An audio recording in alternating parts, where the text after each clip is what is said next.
성경 말씀 보시겠습니다. 오늘 은혜 받을 말씀은 시편 11편 말씀입니다.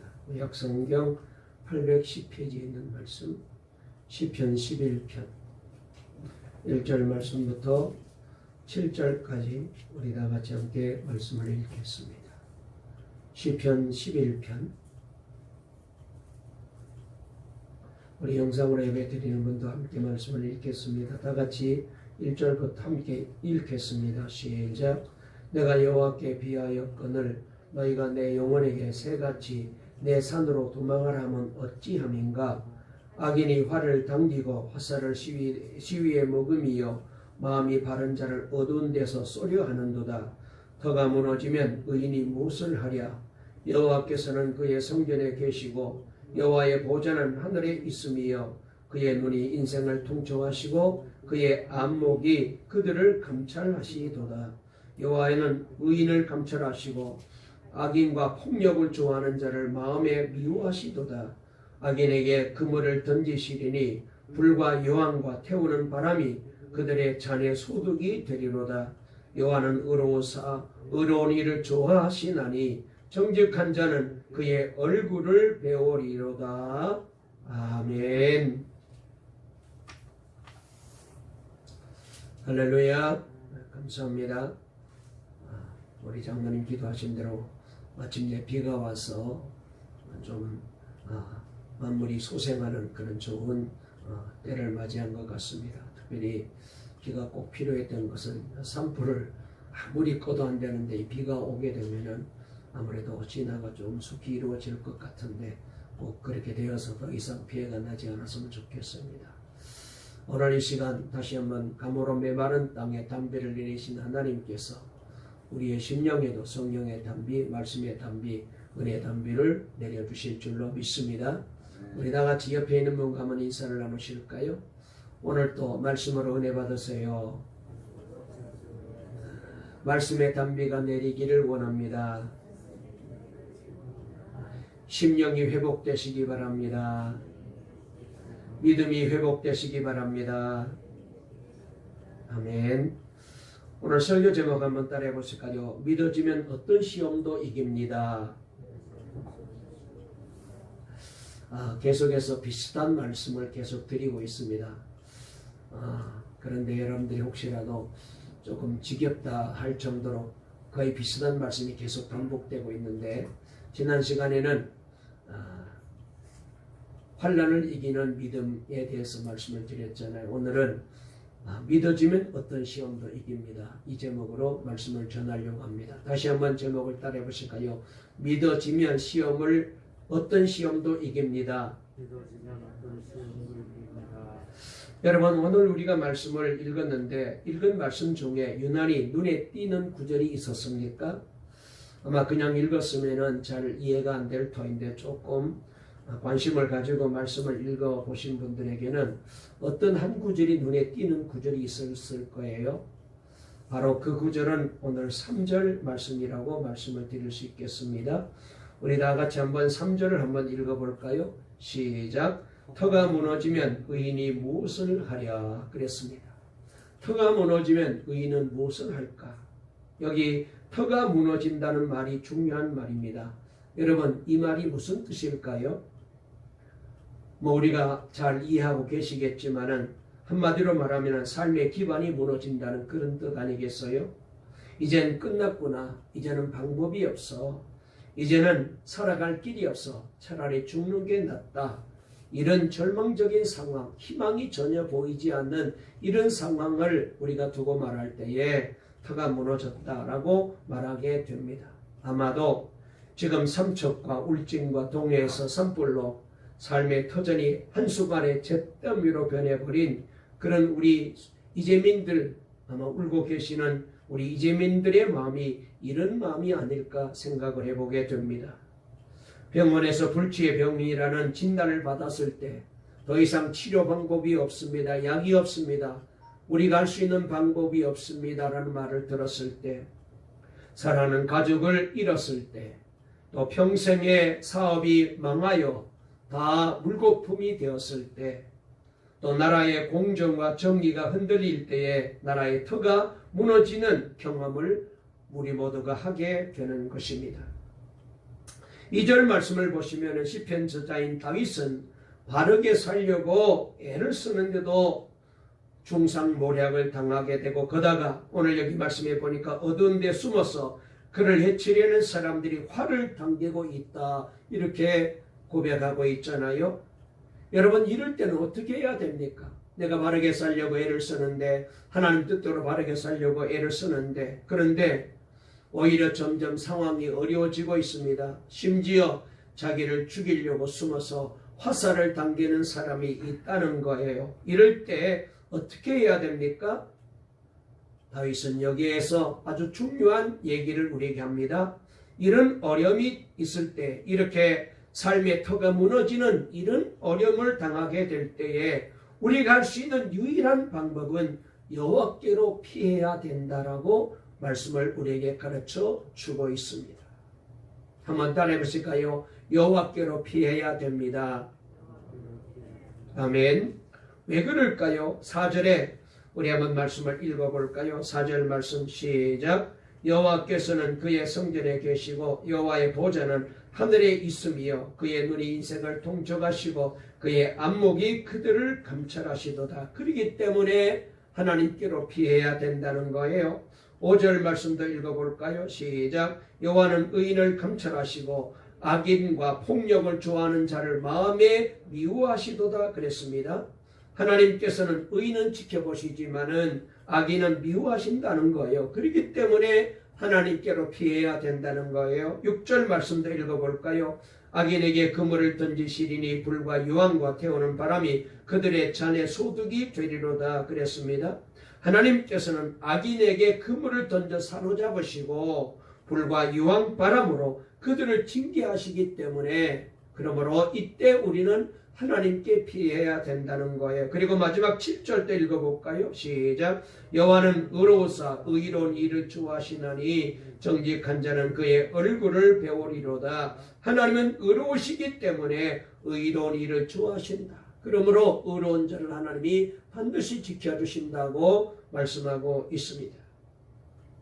여러분, 우리가 시편을 지금 많이 읽었습니다. 사실 지금 계속 우리가 시편을 강의하지만 그 전에 시편 예수 믿는 사람들 중에 시편 안 읽은 사람이 누가 있겠어? 수도 없이 많이 읽고 그 중에 여러분들이 좋아하는 말씀, 은혜 받은 말씀도 많이 있을 거예요. 그런데 제가 이제 시편 1편부터 지금 11편까지 왔는데 이 시편 강의를 들으면서 아마 조금 마음에 이런 부담이 생기는 분들이 계실 거예요. 시편 읽기가 좀 힘드네. 시편 말씀대로 살기가 좀 힘드네. 우리가 쉽게 생각하기에는 시편은 참 그냥 우리가 듣기에는 좋은 말씀이 많이 있고 위로가 되고 힘이 되어서 우리가 이 시편을 늘 가까이 하는데, 이 시편에 대한 설교를 들으면서 조금 시편 읽기가 좀 힘들어, 부담스럽네, 그런 마음이 들 거예요. 왜 그러냐 하면은 너무나도 옳은 말만 하고 있기 때문에 그래요. 응? 자, 여기 우리가 이제까지 들은 말씀이 뭐예요? 하나님을 잘 믿어라. 하나님만 바라보고 하나님만 의지하고 살아라. 하나님만 찬양해라. 그리고 하나님께 모든 걸 맡기고 기도해라. 여러분, 예수 믿는 사람 중에 이거 모르는 사람 한 사람도 없잖아요. 우리 중에 이 말씀을 모르고 이해하지 못하는 사람 하나도 없습니다. 우리가 다 아는 내용이에요. 그러나 어떻게 그렇게 간단하게 믿을 수 있느냐가 문제잖아요. 문제가 생기고 일이 다 뒤틀리고 실패하고 인생이 완전히 망가졌는데, 삶의 터가 다 무너졌는데 어떻게 이런 상황에서도 그렇게 간단하게 찬양과 감사로 넘어갈 수 있고 하나님께 맡길 수 있느냐?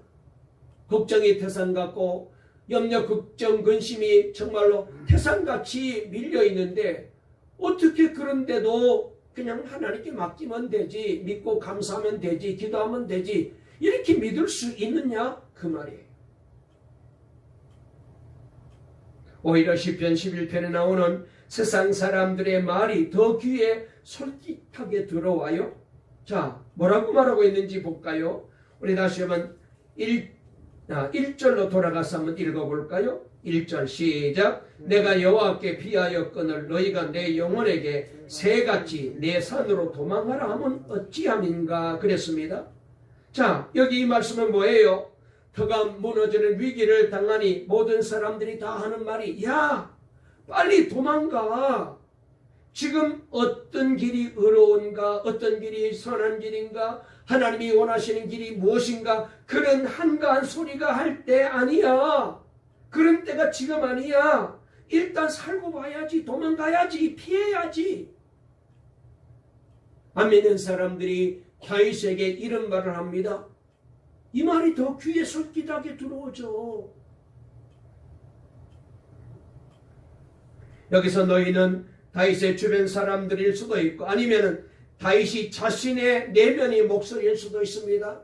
그러니까 다윗 마음속에도 야 지금 네가 이런 상황인데 뭐 하나님의 뜻을 찾고 하나님의 의의를 구하고 지금 그럴 형편이 아니잖아. 빨리 도망가, 빨리 피해, 살고 봐야지. 다윗의 내면에도 이런 목소리가 들려오더라는 거. 누구든지 터가 무너질 때 도망치고 싶은 생각부터 나게 마련이잖아요. 거짓말을 하든 다른 사람에게 뒤집어 씌우든 악한 자와 타협을 하든 우선 살고 보자 하는 생각을 하게 됩니다. 아예 죽고 싶은 충동도 받게 되죠. 이런 상황에서 시편 말씀이 귀에 들어오겠습니까? 저는 이 시편 11편을 묵상하면서 시편을 지식을 얻기 위하여 보지 말아야 된다는 생각을 깨닫게 되었어요. 저는 그동안 설교하면서 우리 교인들에게 좀 새로운 지식을 전하려고 애를 썼습니다. 뭔가 새로운 것이 있어야 교인들이 아이고 맨날 같은 얘기만 하면은 잘 믿읍시다, 잘 기도합시다, 예배 잘 드립시다, 열심을 냅시다. 그러니까 우리 교인들이 하는 말이 아니 목사님께 얘기해봐도 소용없더라는 거예요. 왜? 늘 같은 얘기만 하니까 아이고 기도하면 됩니다. 열심히 믿읍시다. 아니 그런 얘기하니까 그건 나도 아는데 그런 얘기 들으려고 뭐하러 목사님께 얘기하느냐는 거예요. 목사님께 얘기해봤자 맨날 같은 얘기만 하더라는 거예요. 아니 그래서 교인들에게 좀 신선한 얘기, 좀 새로운 얘기를 해야 잘 들을 것 같아서 그래서 놀라운 얘기, 극적인 얘기, 강력한 얘기, 감동적인 얘기를 전하려고 애를 썼습니다. 그러나 오늘 시편 말씀을 보면 이게 얼마나 헛된 짓인지를 깨달았어요. 이게 얼마나 헛된 일인지를 알았어요. 무언가 새로운 지식을 얻으려면 시편은 너무나도 답답합니다. 새로운 것이 전혀 없습니다. 지금 연속적으로 설교하고 있는데 내용은 조금 다르지만 결국 결론은 똑같아요. 뭐예요? 어떤 일이 있어도 하나님을 믿어라. 어떻게 하든지 24시간 내내 하나님만 바라보아라. 그리고 어떤 상황에서도 하나님을 믿고 기도하고 감사하고 찬양해라. 그래서 교인들에게 새로운 지식을 전하는 것보다 이미 알고 있는 진리를 바르게 전하는 것이 중요하구나 그렇게 깨달았어요. 혹시 우리 교인들이 아이고 목사님께 얘기해봐도 소용없어. 맨날 같은 얘기만 해. 기도하자.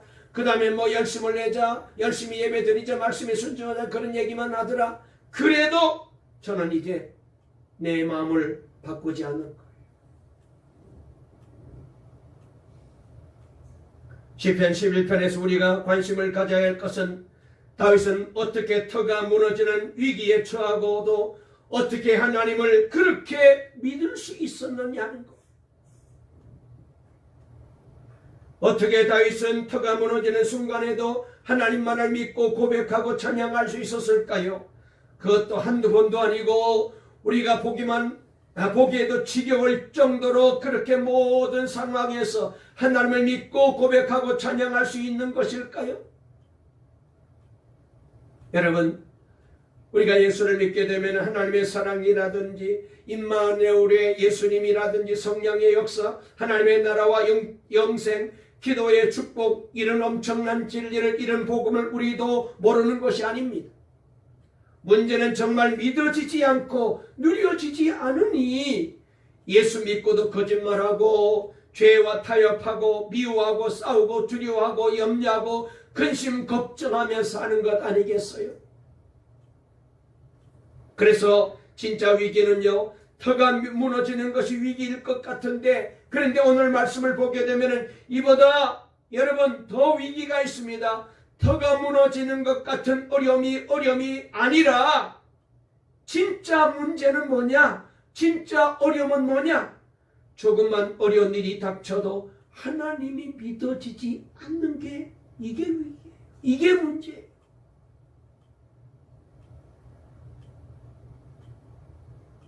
믿어지면 누가 뭐라 해도 그 길을 당당하게 찬송하면서 우리가 주님 따라갈 수 있잖아요. 여러분, 지난번에도 말씀을 드렸지만 아는 길을 가는 마음 아시지요? 그 길이 산이 가로막고 큰 건물이 가로막고 사고가 생기고 위험한 일이 생기고 바람이 불고 비가 오고 요동친다 할지라도 여러분, 우리의 마음은 얼마나 담대합니까? 왜? 아무리 이런 일이 있어도 집에 가는 거는 문제없어. 여러분, 비 온다고 여러분 집에 가는 거 걱정하는 사람이 있던가요? 길이 무너졌다고 집에 가는 것 걱정하는 사람이 있던가? 없어요. 그 길은 갈 수 있어요. 그런 믿음이 있는 거예요. 하나님을 믿고 사는 자도 이렇게 사는 거예요. 그래서 야고보서 1장 2절 말씀에 내 형제들아 너희가 여러 가지 시험을 당하거든 온전히 기쁘게 여기라. 여러분, 지난 시간에도 계속해서 말씀을 드렸습니다만 여러분, 시험을 만났는데 무슨 기쁜 일이겠어요? 환난이 왔는데 뭐가 기뻐요? 그런데 여러분, 환난을 기쁘게 여길 수 있는 이 믿음만 있으면 되는 거예요. 일제시대 나라가 무너졌습니다. 살려면 신사참배를 해야 되잖아요. 그런데 많은 분들은 목숨을 살리기 위하여 위기를 면면하기 위하여 신사참배했어요. 잠깐 이러다가 저 일본 사람들이 영향을 미치지 못하면 다시 잘못했다고 회개하면 되겠지. 그런데 끝까지 견딘 사람이 있습니다. 손양원 목사님 같은 분들은 감옥에 들어가면서도 엄청난 고난을 당하면서도 절대로 신사참배 안 했어요. 1948년 10월 19일 여수 순천 반란 사건이 일어났을 때 손양원 목사님의 두 아들인 동인군과 동신군도 반란을 피하라는 권면을 받았지만은 자기들이 피할 곳은 오직 예수님의 품이라고 말하면서 피하지 않았다가 1948년 10월 21일 공산주의자들에 의하여 총살 순교를 당했습니다. 그리고 6.25 전쟁이 일어났을 때 선교사님들이 손 목사님과 가족이 피난 갈 수 있도록 애양원 앞 신풍리 앞바다에 배 한 척을 마련해서 띄워놨어요. 그러나 손 목사님은 내가 피할 것은 예수님의 품입니다 라고 말하면서 나환자들과 함께 있다가 1950년 9월 28일 순교의 죽음을 당해 주님의 품에 영원히 안겼습니다. 그의 죽음은 무모한 죽음이었을까요? 아닙니다. 한국을 살린 죽음입니다. 순교입니다. 저는 손영한 목사님 같은 분들이 계셨기 때문에 하나님께서 지금 한국교회를 이렇게 엉망인데도 포기하지 않고 붙들고 계신다고 합니다. 만약 주기철 목사님, 손양은 목사님 같은 분들이 산으로 도망갔다면 그분들이 얼마 더 사셨을지 모르겠지만 나라는 어떻게 되었을까요? 이만큼 잘 사는 나라 될 수 있었을까요?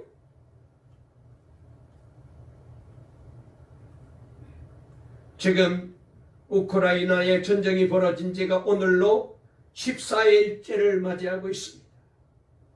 전쟁 전문가들은 러시아군의 막강한 군사력으로 보면은 3, 4일이면 우크라이나가 러시아군에 점령당할 것이라고 예상했지만 지금은 오히려 러시아군과 이 전쟁을 일으킨 푸틴 대통령이 곤란한 처지에 놓여 있다고 합니다.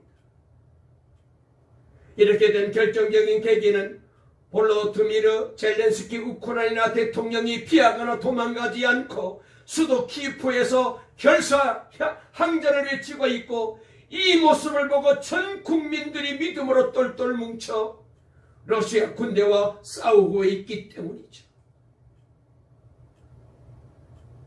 젤렌스키 대통령은 원래 코미디언 출신으로 우크라이나 국민들조차도 그를 신뢰하지 않았지만 지금은 전 국민들의 94%가 그를 지지할 정도로 큰 신임을 받고 있어요.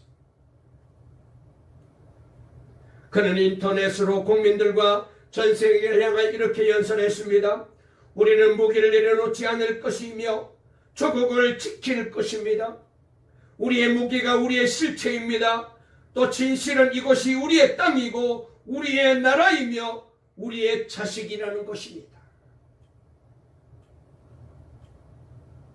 우크라이나 국방부는 민간인들에게 화염병을 만들어 러시아 점령군에 저항할 것을 주문했고 심지어 여성들도 총을 들고 우리는 대통령을 믿고 우리 군대를 믿습니다. 우리는 끝까지 싸울 것입니다. 라고 외치고 있습니다. 이제 전문가들은 우크라이나 정부와 국민들의 강력한 저항 의지와 서방의 경제 제재가 맞물리면서 이번 전쟁이 장기화할 가능성이 조심스럽게 전망되고 있습니다. 정말 대단한 믿음이에요. 여러분, 저렇게 조국을 지키기 위해서, 나라를 지키기 위해서 저렇게 믿음으로 견디면서 목숨이 지금 어떻게 될지도 모르는 이 어려운 상황에서도 저들은 견뎌내는데, 여러분, 우리는 하나님의 백성들이잖아요. 은혜로 구원받았잖아요. 영원히 멸망받을 수밖에 없는 저와 여러분들을 억만죄악에서 예수님이 나의 죄를 대해 뒤집어 주시고 죽어서 내가 구원받았잖아요. 유복을 받았다고 날마다 그렇게 얘기하면서도 우리가 자꾸 이렇게 믿음이 흔들리면 이게 어떻게 바르게 믿는 신앙인이겠어요? 여러분, 어떻게 이런 믿음을 가질 수 있을까요? 그것은 다윗의 시편을 읽기만 하지 말고 다윗의 삶을 따라 너희들도 한번 그렇게 믿고 살아보라는 거예요. 머리로만 알지 말고, 그랬나 보다 그걸로 끝나지 말고, 이 예배 시간에, 설교 시간에 그냥 귀만 즐거워서 끝나지 말고 너희도 한번 그렇게 믿어보라. 삶의 연장에서 그렇게 믿음으로 실천해보라는 것. 여러분, 믿음은 하나님이 주시는 것입니다. 그러나 믿음을 얻기 위하여 할 일도 있습니다. 그것은 다윗처럼 항상 하나님을 바라보는 거예요. 역대하 20장에 보면은 여호사밧 왕이 나오는데, 여호사밧 왕은 아사 왕의 아들이잖아요. 그는 여러 충언을 무시하고 북왕국 이스라엘 아합 왕의 딸을 며느리로 맞이하고, 그리고 두 나라가 연합을 맺었다가 아람 군대의 대규모 공격을 당하게 됩니다. 이때 잘못을 저지르기는 했지만 왕은 위기 상황에서 오직 주만 바라보았어요. 먼저 그는 그의 낯을 하나님께로 향했습니다. 여기 주만 바라본다는 것은 이렇게 여호와께 낯을 향한다는 그런 의미입니다. 무릎을 꿇고 하나님 앞에 기도했다는 의미입니다. 적군을 보고 겁에 질리지도 아니하고 아합과 연합할 때처럼 사람을 의지하지도 않았습니다. 스스로의 후회하고 아파 있기만도 하지 않았습니다. 대신 그는 모든 백성들과 함께 금식하며 기도할 것을 얘기했고, 여호와께 도우심을 구하는 기도를 온 백성들과 함께 순종하며 하나님 앞에 기도로 엎드렸어요. 그리고 하나님의 음성을 듣고자 하였습니다. 주만 바라본다는 것은요, 하나님의 말씀을 듣는 것입니다. 한번 따라해 보실까요? 주만 바라본다는 것은 주님께 기도한다는 뜻이요, 주의 음성을 듣기를 원한다는 뜻이다. 할렐루야. 여러분, 하나님은 언제나 우리에게 말씀하십니다. 기적을 보이실 때도 항상 우리에게 말씀하십니다. 어느 일에든지 항상 하나님은 우리를 향해 메시지를 갖고 계셔요. 그 말씀을 듣고 행하는 것이 필요한 것. 여러분 혹시 주만 바라보자 그러니까 그냥 고개를 쳐들고 늘 하루 종일 하늘을 바라보라 이렇게 오해하시는 분이 안 계시겠죠? 여기 주만 바라본다는 것은 모든 것을 주님께 맡기고 늘 무릎을 꿇고 주님께 기도한다는 거예요. 주님께 모든 것 맡기고 의지한다는 것이고, 그리고 주의 말씀에 귀를 기울인다는 거예요. 그래서 시편 16편 8절 말씀에 내가 여호와를 항상 내 앞에 모심이여 그가 나의 오른쪽에 계심으로 내가 흔들리지 아니하리로다. 시편 62편 1절 2절에도 나의 영혼이 잠잠히 하나님만 바라미여 나의 구원이 그에게서 나오는도다. 오직 그만이 나의 반석이시요 나의 구원이시요 나의 요새이시니 내가 크게 흔들리지 아니하리로다 그랬어요. 이것이 다윗이 터가 무너지는 상황에서도 하나님을 믿을 수 있었던 이유입니다. 다윗은 4절에서 여호와께서는 그의 성전에 계시고라고 말하는 것을 보게 되면은 다윗은 터가 무너지는 상황에서 너무나 두려워했다가 하나님의 성전에 들어가 기도하는 중에 하나님에 대한 믿음을 다시 회복했던 것 같습니다. 이렇게 성전에 와서 기도하면 믿음이 회복돼요. 여러분, 그래서 우리는 성전을 가까이 해야 돼요. 제가 이전에 권사님 얘기를 했는데 권사님이 늘 하는 말이 성전은 가까이 있어야 됩니다. 절대로 멀리 이사가지 않겠다고 늘 하시는 말씀이 이 설교를 준비하면서 정말로 크게 들려왔어요. 여러분, 우리는 성전을 가까이 해야 돼요.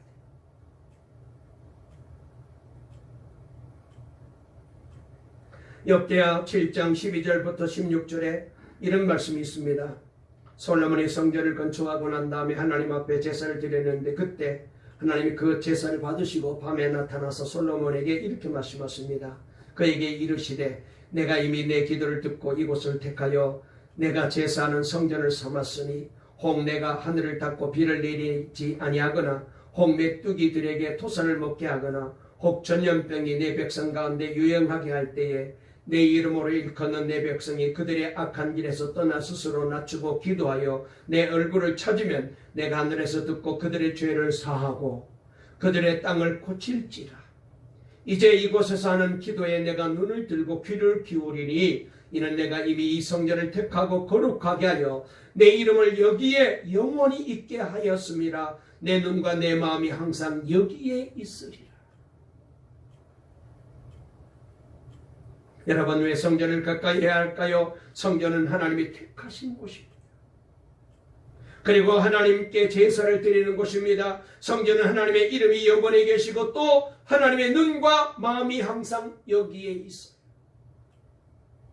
그래서 하나님은 솔로몬에게 말씀하시기를 전염병이 유행할 때 성전에 가까이 와서 기도해라. 영적으로 피곤하고 힘들 때도 성전을 가까이 해라. 환경적으로 어려워질 때도 성전을 가까이 해라라고 말씀하십니다. 그러면서 내 이름으로 일컫는 내 백성이 그들의 악한 길에서 떠나 스스로 낮추고 기도하면 여기 와서 내 얼굴을 찾고 구하면은 내가 하늘에서 듣고 그들의 죄를 사하고 그들의 땅을 내가 고쳐주리라. 성전에 와서 기도하면 회복돼요. 어떤 문제가 있습니까? 어떤 어려움이 있습니까? 어떤 아픔이 계세요? 성전을 열심히 오십시오. 와서 예배드리고 기도하십시오. 주의 음성 듣게 될 줄로 믿습니다. 여러분, 시편 11편의 기자가 위기의 때에 성전을 찾아 하나님의 얼굴을 배웠다면 우리도 이런 신앙으로 삽시다. 하나님을 바라보며 말씀에 순종하고 성전에 와서 기도하는 자에게는 모든 터가 무너져도 하나님의 더 놀라운 일로 우리를 구원해 주시고 기적을 베풀어 주시고 은혜로 인도하실 줄 믿으시기 바랍니다. 그래서 성경 히브리서 12장 2절을 보면은 믿음의 주여 온전케 하시는 이인 예수를 바라보자는 말씀이 있습니다. 이렇게 주님만 바라보는 믿음을 가진 사람은 감당할 수가 없고 손해가 올지라도 온전히 예수 그리스도를 바라보고 의지하며 그분의 말씀에 순종해요. 참된 믿음이란 그리스도를 바라볼 뿐만 아니라 말씀을 끝까지 믿는 것을 의미하거든요.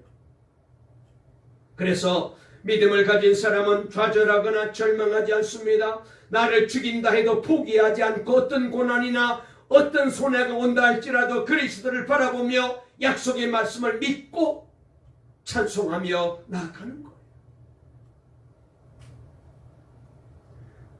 창세기 22장, 지금 새벽기도 오시는 분들은 아시겠지만 창세기를 지금 새벽에 우리가 말씀을 읽어가고 있는데, 우리가 지난 금요일 창세기 22장을 읽었잖아요. 거기 보면은 100세에 얻은 아들 이삭과 함께 행복하게 살던 이 아브라함의 믿음을 하나님께서 한번 시험해 보시기 위하여 그 아이를 내게 내놓으라고 하나님이 와서 말씀하십니다. 아이를 내게 번제로 드리라고 말씀하십니다. 이때 아브라함은 침착하게 아이와 함께 번제 드릴 장소로 사흘길을 걸어가서 종들에게 이렇게 말하는 말씀이 창세기 22장 5절에 나옵니다. 이 아브라함이 종들에게 이르되 너희는 나귀와 함께 여기서 기다리라. 내가 아이와 함께 저기 가서 예배하고 너희에게로 함께 아들과 함께 돌아오리라. 아니, 아들을 번제로 죽여가지고 제물로 바쳤는데 어떻게 아이와 함께 돌아와요? 그런데 아브라함은 너희에게로 아이와 함께 돌아오겠다는 거예요. 이 말씀을 보면 아브라함은 자신감이 있고 믿음이 있었어요. 하나님의 약속은 반드시 지켜지고 하나님이 하신 말씀은 반드시 이루어지기 때문에 이삭을 번제로 죽이라 했을지라도 하나님의 약속은 지켜진다는 사실을 믿은 것입니다. 그래서 아브라함은 순종을 결심한 거예요. 하나님이 어떤 모양으로 이삭을 다시 살려줄지는 모르겠지만 아브라함의 마음속에는 이삭은 다시 산다는 믿음이 생겼습니다. 여러분, 우리도 하나님의 약속을, 그 말씀을 믿어야 됩니다. 우리는 천국이 있음을 믿고 예수 그리스도께서 다시 오실 것을 믿습니다. 이것은 하나님의 약속이기 때문에 믿는 거예요. 이런 믿음만 있으면 어떤 시험도 이길 수 있어요. 그리고 중요한 것은 말씀을 믿는 믿음을 내 생활 속에 적용하는 거예요. 제일 안 되는 게, 저도 그렇지만 여러분도 그래요. 지금 설교 듣고 돌아가시면은 다 잊어버리실 거예요. 그리고는 일주일 내내 세상 걱정 근심만 하다가 또 다시 다음 주일날 교회 오실 거예요. 그러면은 정말 우리가 한심하게 신앙생활하고 이런 신앙생활은 천년만년해도 전혀 하나님을 감동시키지 못하고 믿음의 기적을 체험할 수 없어요. 어떻게 해요? 말씀을 듣고 믿음을 가지고 그 말씀대로 한번 실천하는 거예요. 성전을 가까이 하라. 그래, 새벽에도 오시고 한번 와보십시오. 기도해 보십시오. 말씀을 사모해 보십시오. 인도네시아 한인교회 어떤 사모님의 글을 인터넷에 올라 있어서 읽다가 감동을 받고 소개하려고 합니다. 한 번은 이제 인도네시아 교회에서 한국에 있는 유명한 강사님을 부흥회 강사로 초청해서 부흥회를 열었답니다. 강사님이 너무나 훌륭하여 모든 성도들이 큰 은혜 받고 간증이 넘치는 부흥회 때예요. 그런데 이제 강사님을 마지막으로 대접을 하고 공항으로 모시고 가야 할 순간에 강사님의 가방을 실은 이 기사가 나타나지 않는 거예요. 인도네시아 현지인들이 이 교회차를 이제 몰아주는 일을 했는데 이분이 나타나지 않아요. 가방 싣고. 아무리 전화를 해도 2시간째 전화 연락이 안 되는 거예요. 그때 사모님께서 마음에 여러 가지 어려움이 생겼는데 그래도 마음을 지키라는 주님의 마음이 마음속에 강하게 들어왔답니다. 그래서 기도하며 좋은 생각만 하기로 했답니다. 가끔 현지인들이 한국인들의 차를 훔쳐낸 일들이 여러 번 있었지만 자신을 돕는 이 기사는 절대로 나쁜 일을 할 사람이 아니라고 믿었대요. 그러나 결국 기사는 나타나지 않았고 강사 목사님은 여권만 들고 공항으로 간 거예요. 그런 중에도 강사님도 목사님 내에도 마음이 흔들리지가 않았대요. 그냥 다 주님께 맡기고 집회 때 받은 은혜를 나누었답니다. 집회 때 받은 말씀이 옳고 그른 것을 판단하지 않는 삶을 살아라. 용서하는 삶을 살아라. 그 삶은 안식 있는 삶이다. 그리고 믿음으로 주님께 확정하는 삶을 살아라. 그리고 그것에 순종하는 삶을 살아라. 놀라운 역사가 있는 삶을 살아라. 이것이 부흥회 때 주신 말씀이었는데 그 말씀에 모든 걸 맡기고 계속해서 주님을 불렀다. 결국 강사님은 가방 없이 비행기 시간이 됐기 때문에 비행기를 타고 떠나셨는데, 그런데도 기사가 나타나지 않아요. 그런데 밤 10시가 넘어서야 이 기사가 잔뜩 긴장을 하고 풀이 주고 목사님 집으로 찾아왔더랍니다. 얘기를 해보니까 지금 기사가 다른 주차장에서 그때까지 목사님의 전화를 기다리고 있었대요. 아무리 기다려도 전화가 안 온 거예요. 전화를 했는데도 왜 연결이 안 되었느냐? 이 전화 사정이 안 좋아가지고 이 기사가 가지고 있는 벨이 울리지를 않은 거예요.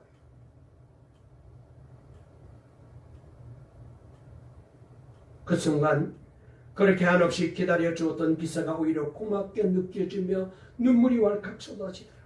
그러면서 깨닫게 되는 것이, 하나님께서 지금 우리가 부흥회 때 받은 말씀을 가지고 정말 너희들이 부흥회 때 아멘 아멘 하며 그렇게 저하면서 말씀을 받았는데, 믿었는데 정말로 그 말씀 그대로 믿는지 우리를 하나님이 테스트하시는구나.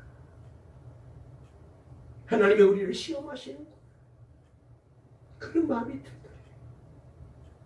그래서 그때 고백하기를 사모님이 이렇게 고백했대요.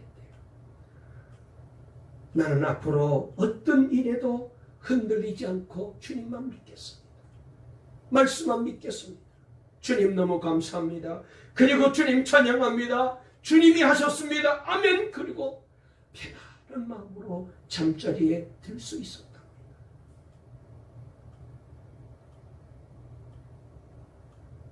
사랑하는 성도 여러분, 터가 무너지는 것 같은 일이 일어나도 두려워하지 마시기 바랍니다. 터가 무너져도 살 길은 있습니다. 우리가 할 일은 오직 이때도 하나님만을 믿고 바라보는 거예요. 항상 주님을 바라보는 것입니다.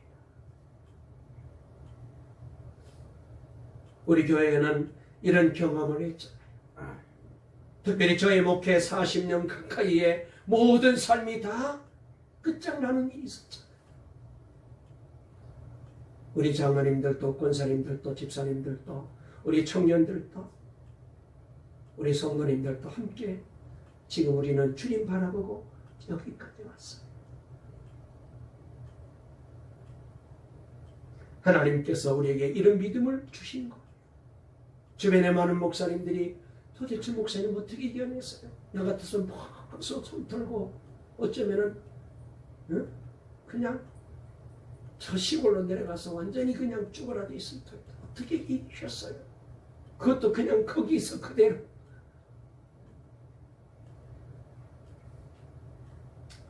여러분, 주님 바라보면 돼요.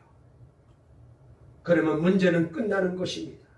다윗처럼 항상 하나님을 바라보며 우리도 믿음으로 이기고 믿음으로 견뎌내셔서 그리고 기도하고 찬송하며 이 길을 가게 되면 우리 주님께서 다윗을 도와주시고 다윗을 하나님께서 회복시켜 주시고 다윗을 하나님께서 은혜로 이끌어 주신 것처럼 우리 교회 모든 성도들과 우리 모든 청년들과 우리 모든 학생들과 우리 모든 어린 자녀들에게까지 하나님의 놀라운 은혜와 축복이 있고 우리 교회가 다시 한번 주님이 기뻐하는 아름다운 교회로 세워지는 놀라운 새로운 회복의 역사, 부흥의 역사가 일어나는 기적이 있을 줄로 믿으시기를 간절히 주의 이름으로 축원합니다. 축원합니다. 살아계신 하나님 아버지 감사합니다. 오늘도 좋은 날, 복된 날을 주시고 우리를 사랑해 주셔서 주님 앞에 서게 하시니 감사합니다. 믿어지면 어떤 시험도 이기게 되는 줄 믿습니다. 하나님 아버지, 그렇습니다. 믿음은 단순합니다. 무슨 새로운 말씀이 있어야 우리가 잘 믿는 것이 아니고 다윗이 고백했던 것처럼 어떤 상황에서도 끝까지 주님만 바라보고